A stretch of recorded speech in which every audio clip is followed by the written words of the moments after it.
اگر ہم انسان کو اپنے پاس سے نعمت بخشیں پھر اس سے اس کو چھین لیں تو نا امید اور ناشکرا ہو جاتا ہے، اور اگر تکلیف پہنچنے کے بعد آسائش کا مزہ چکھائیں تو خوش ہو کر کہتا ہے کہ سب سختیاں مجھ سے دور ہو گئیں۔ بے شک وہ ہے ہی خوشی میں مست ہو جانے والا، بڑا فخر جتانے والا۔ ہاں، جنہوں نے صبر کیا اور عمل نیک کیے یہی ہیں جن کے لیے بخشش اور اجر عظیم ہے۔ تو شاید تم کچھ چیز وہی میں سے جو تمہارے پاس آتی ہے چھوڑ دو، اور اس خیال سے تمہارا دل تنگ ہو کہ کافر یہ کہنے لگیں کہ اس پر کوئی خزانہ کیوں نہیں نازل ہوا، یا اس کے ساتھ کوئی فرشتہ کیوں نہیں آیا۔ اے نبی، تم تو صرف نصیحت کرنے والے ہو اور اللہ ہر چیز کا نگہبان ہے۔ کیا یہ لوگ کہتے ہیں کہ اس نے قرآن از خود بنا لیا ہے؟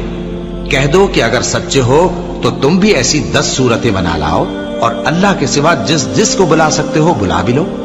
بس اگر وہ تمہاری بات قبول نہ کریں تو جان لو کہ یہ قرآن اللہ کے علم سے اترا ہے، اور یہ کہ اس کے سوا کوئی معبود نہیں۔ تو کیا تم لوگ اسلام لاتے ہو